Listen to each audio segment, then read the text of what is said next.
that was taught was about the 6 simple machines. The students are to know how they each make work easier. We talked about 3 different ways that they make it easier, and they have to tell which one of those machines make it easier. Today we're going to finish our discussion on simple machines, how simple machines make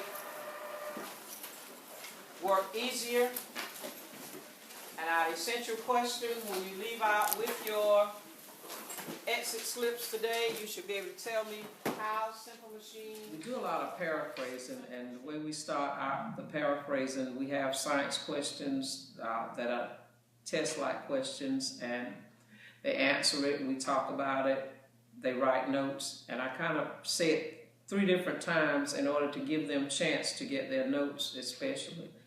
A person will read the question, give the answer, then I kind of paraphrase it myself for them to write down, and they write it down to verify that they got it, and then the next person will put it in their own words or say it another way so that I make sure that they got it and get an understanding of it. It's evidence that what you're doing on an object. Say something new. Okay, for number 13 you need to write the evidence that work has been done on an object is when it moves. The evidence that work is done on an object is when it moves. What did you write, Hunter? Clearly, sir.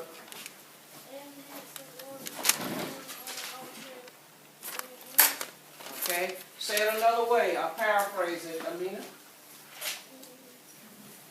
When it moves, when something moves, work has been done. Okay, when something moves, work has been done. One of the disciplinary literacy strategies that I used was the Frayer Model. I have used that several years, especially when there's new vocabulary. And what I did, because the room is not very large, instead of them having that walk where they go around and look at each different thing, I kind of modified that. First, I started out with each student with the pair, would get the definition, the facts and characteristics, examples and non-examples. Then they would discuss within themselves and with the elbow partners, and then they'd have somebody else on the other side of the class doing the same thing. Then they'll come to a consensus, and we put it up what we would like for the definition and facts and characteristics. And usually I picked the one that they were going to see a lot more that later that related to what they were going to be tested on. So that's what I use that for. I will tell you the word to write in a circle, Jada and Jada. You all are going to write the definition, and you're going to do the Frayer Model with wedge. So find wedge in the pages. Pulley, Ephraim, Nikayla, Kelton, and Kanaya. Work now and then discuss afterwards and compare, whichever way you want to do it.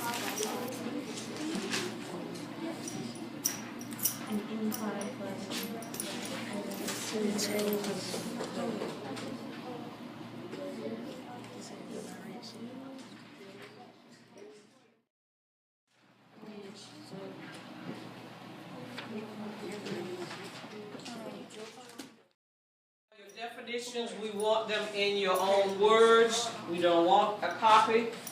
You need to have the definitions paraphrased, not word for word what you get out of the book. And we always want a related non-example, not just anything, but a related. You have about 4 minutes left. Any questions?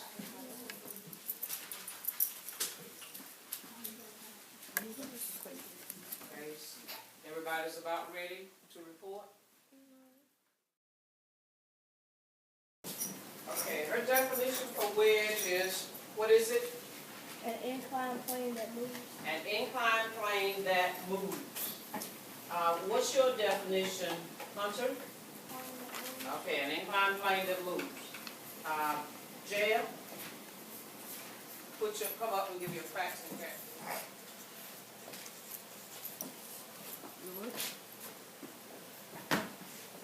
Your notes, you need to write, a wedge can have one or two sloping sides. What's your example? Hunter? What's your non-example? Jada? A pulley? What's your non-example? Jada? Jane? A bottle cap? Okay. So both of you come up and draw your little non-examples. For the definition, two round objects of different sizes that spin together. And then the facts and characteristics, the mechanical advantage of a wheel and axle is usually more than one. And the other one, the larger object is the wheel, the smaller is the axle. And our example is a faucet. So now we need your non-example, Nancy. What's your non-example? Okay, Aliva, what's your non-example? Yes. Okay, so they are about the same, so come up and draw your leaf. Excuse me? Flat, slope, surface.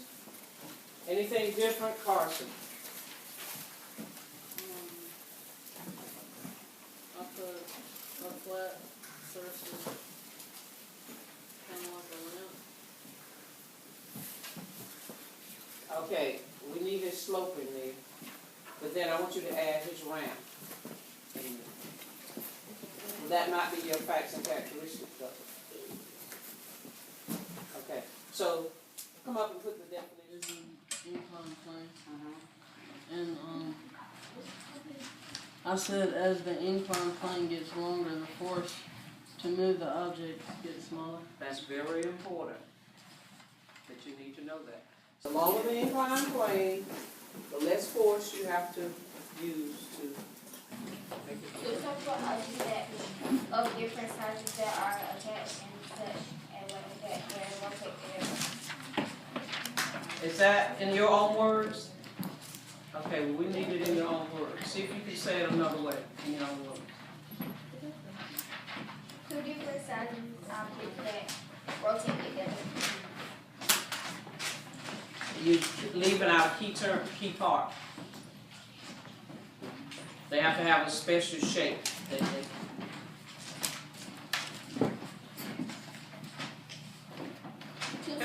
Go ahead. Different sizes. What's another word for circular? Lavonna, what's another word for circular? And different sizes that rotate together. What's another word for rotate? Spin. Okay. So, see, that's why I want you to have it in your own words so you understand. All right. Okay, come up. What's your non-example? Jerry? I wouldn't say a wedge is a non-example. You know, sometimes that lever is real close. Oh, I think we just feel an axle enough. We might take level. We'll take level. But make sure it's level. This also allows them to make their thinking visible. When they did their Frayer model, I enlarged one so they could go up and write so everyone could see them, and they even would make a comment on another person's Frayer model, and sometimes we would use an additional information that we got from someone else that thought that maybe that would help out to remember. So we try to let them see what people are thinking and make it so that they can put it in their notes, because they keep notes to go by to get ready for the test.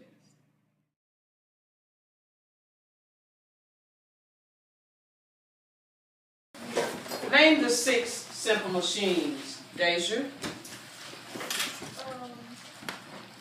wheel, the axle, the lever, the inside frame, the pulley, and the tooth. Did I hear wedge? I don't remember hearing wedge. Where it comes off. Tell me something you know about the wheel and axle, Cathelyn. It's a bigger the bigger one is a wheel, the bigger round thing, and then the smaller one is the axle, and it spins.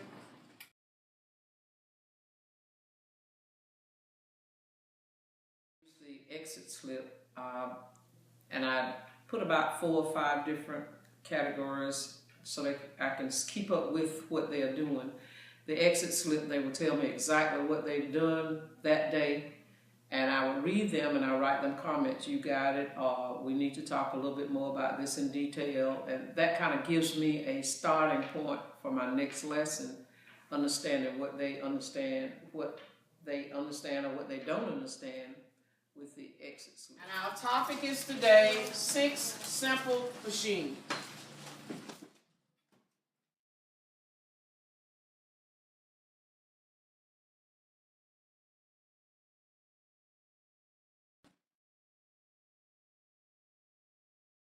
I use the Frayer model because the Frayer model, to me, let them understand the definition of words better and apply the definitions. A lot of times in science, it's applying definitions rather than just repeating definitions. There was a time that, we would just tell the students, look in the back of the book and copy the definitions out.